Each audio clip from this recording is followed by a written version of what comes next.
हाजी market या आपल्या चॅनलमध्ये तुम्हा सर्वांचे स्वागत आहे.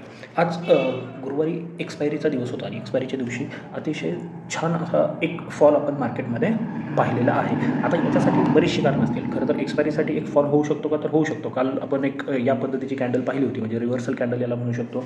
किंवा वेळोवेळी गेले 2-3 दिवस झालं की 25, 150, 25, 200च्या आसपास जाऊन मार्केट थांबत होतं आणि आज तिथूनच एक रिजेक्शन आपल्याला पाहायला मिळालेलं आहे. अगदी परफेक्ट हे रिजेक्शन आपल्याला इथून पाहायला मिळालं. बरं, हे रिजेक्शन एवढं मोठं येणं गरजेचं होतं का, किंवा येऊ शकत होतं का एक्सपायरीने?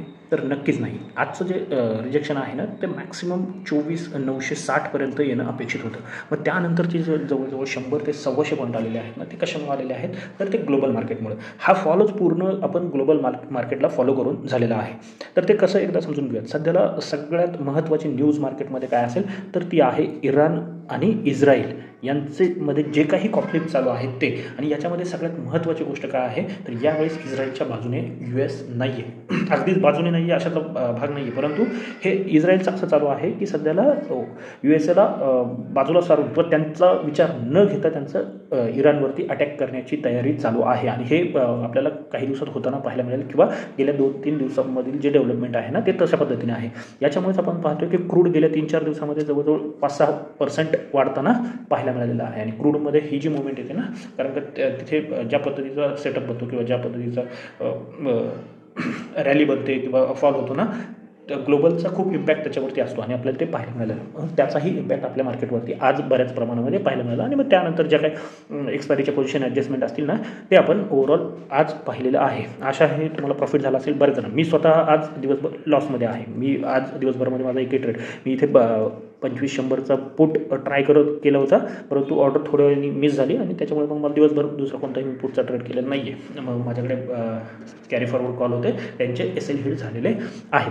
आता याने काय समजू शकतो आपण, पहा, ही जी लेवल होती ना, खूप ट्राय केलं मार्केटने. 25,040ची जी लेवल होती ना, ती डिफेंड करण्याचं मार्केटने खूप ट्राय केलं. म्हणजे अगोदर 25,080 ट्राय केलं, 2 वेळेस इथे मार्केटवरती जाण्याचा प्रयत्न केला. इथेही 3 वेळा, 4 वेळा, 5 वेळा जवळजवळ मार्केटने रिजेक्शन घेतलं. कशासाठी रिजेक्शन घेतलं? की खाली जाण्यासाठी रिजेक्शन घेतलं. म्हणजे फॉलमध्ये मार्केट ट्राय करत होतो वरती जाण्याचा, पण नाही झाला. आणि दुपारी मग 1 नंतर अगदी शार्प फॉल, 1.5च्या आसपास एक शार्प फॉल आपण मार्केटमध्ये पाहिलं. काय झालं, इथे ही जी मुवमेंट आली ना, इथे पुटचे प्राईस स्पाईक झाले, नंतरून साईडवेज, म्हणजे याच्यामध्ये पुन्हा पुटचे जे प्राईस होते ना, ते कमी करण्यात आले आणि फायनली इथे एक मोठा स्पाईक आपण पाहिलेला आहे. आता महत्त्वाचं काय आहे की इथून पुढे आपला अप्रोच काय असला पाहिजे.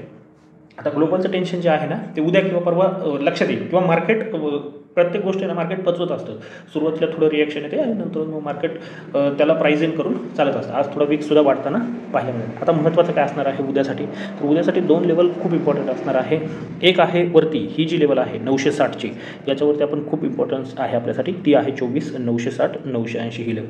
आता उद्या ही लेवल ब्रेक होऊन मार्केट सस्टेन होणं खूप गरजेचं आहे. जर मार्केटला वरती जायचं आहे, किंवा जे आपण पाठीमागं पाहिलं होतं 25,800पर्यंतचा प्रवास, तर त्यासाठी आता ही लेवल खूप इम्पॉर्टंट असणार आहे. आणि उद्या कुठे क्लोज होते, मग त्यावरती आपली विकली क्लोजिंगसुद्धा ठरणार आहे. म्हणून उद्यासाठी अपसाईडला एकच लेवल आपल्याला मार्क करायचे. लेवल इन द सेन्स तो झोन आहे, तर तो आहे 24,960, 980. जर याच्यावरती मार्केट सस्टेन करत आहे, अगदी 15 मिनिट किंवा 15 मिनिटाची कॅन्डल क्लोज होती, किंवा इथे एखादा सेटअप बनतोय आणि ब्रेकआउट येतो, तर नक्कीच आपण बाईंग साईडचा विचार करू शकतो. त्यानंतर मग 25,040 हे पहिलं टार्गेट असेल, 25,080 ते 120 हे दुसरं टार्गेट थोडं हे, आणि त्यानंतर 160 आहे आणि 220 आहे. थोडे जवळजवळ 40 पॉईंट, कारण का 2-3 दिवस झाले मार्केट इथेच टाईमपास करते, त्याच्यामुळे आपण खूप मोठे टार्गेट इथे ठेवणार नाही आहे. 220च्या वरती आपले मोठे टार्गेट सुरू होते.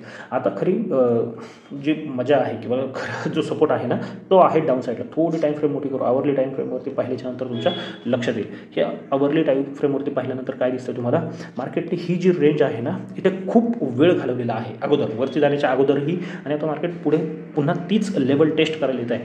ती लेवल आहे 24,740 ते 760, 20 पॉईंट. तुम्ही 5-10 पॉईंट अजून याच्यामध्ये प्लस मायनस करून हा झोन एक्सपांड करू शकता, परंतु हा झोन खूप इम्पॉर्टंट असणार आहे. 24,740, 760च्या आसपास.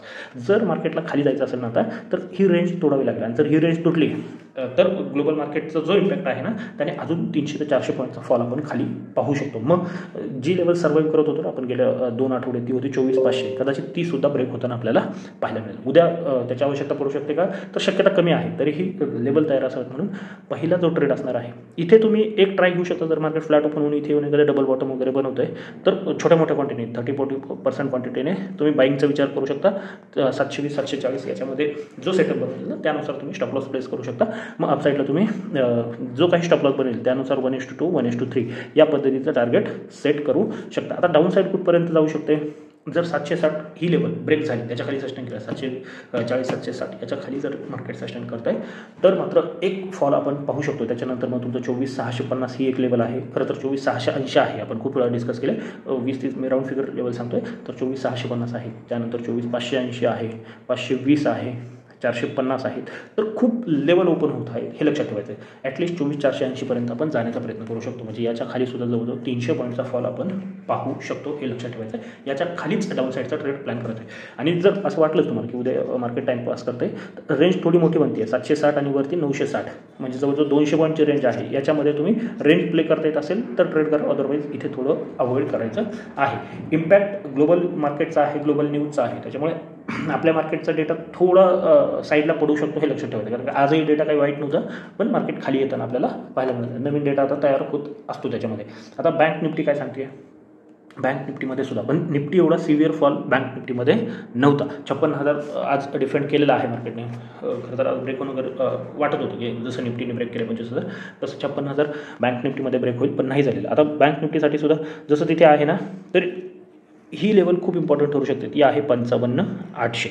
लक्षात ठेवा 55,800च्या खाली जर मार्केट निघते अगदीच सिव्हिअर फॉल होईल असं वाटत नाही. कारण का इथे वेळोवेळी मार्केटने सपोर्ट घेतलेला आहे. आवरली कॅन्डल आहे त्या. तर 55,800 ही लेवल ब्रेक झाल्याच्या नंतर तुम्ही सेलिंगसाठी ट्राय करू शकता. इथे तुम्ही 50% क्वांटिटीने ट्राय करा आणि मग ॲक्च्युअल जे सेलिंग येणार आहे तुमचं ते 55,500च्या खाली. खरं तर 400 आहे पण 55,500 जर ब्रेक होते उद्या कोणत्याही कंडिशनमध्ये तर अजून सेलिंग आपल्याला पाहायला मिळू शकते.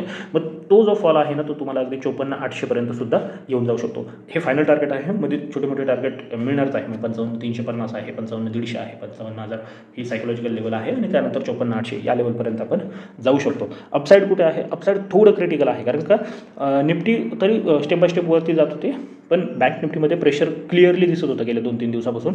म्हणून 56,250 ही लेवल मार्क करून ठेवा. जर याच्यावरती मार्केट सस्टेन करायला सुरुवात करत आहे खरं तर 250-350 हा 100 पॉईंटचा झोन आहे. याच्यावरती जर सस्टेन करत आहे तर 56,500 हे एक टार्गेट तुम्ही सेट करू शकता. आणि मग त्यानंतर 56,750 आहे.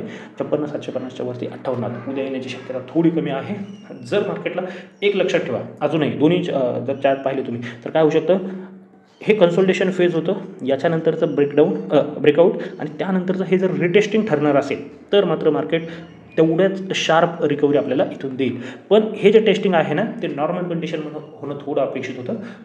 किती इम्पॅक्ट होतो आहे ग्लोबल मार्केटचा किंवा या ज्या न्यूज आहेत त्या किती रिलेव्हंट आहेत किंवा त्याचा किती इम्पॅक्ट होतो आहे किंवा किती कंडिशन पुढे जातात हे पाहणं महत्त्वाचं असणार आहे. नाहीतर हे रिटेस्टिंग ठरू शकतं आणि हे जर रिटेस्टिंग ठरलं तर तेवढीच मोठी रॅली आपण पाहायला तयार आहोत. पण उद्यासाठी काही ती आवश्यकता नाही आहे. सोमवारी आपल्याला समजेल की या लेवल तिथे 760 निफ्टीमध्ये 24,760 आणि बँक निफ्टीमध्ये 55,800 या लेवल जर डिफेंड होत आहेत क्लोजिंग बेसिसवरती तर समजून जा हे रिटेस्टिंग आहे. मार्केट पुन्हा वरती जायला तयार आहे. पण उद्याचे दिवस थोडं सावध ट्रेड प्लॅन करायचं.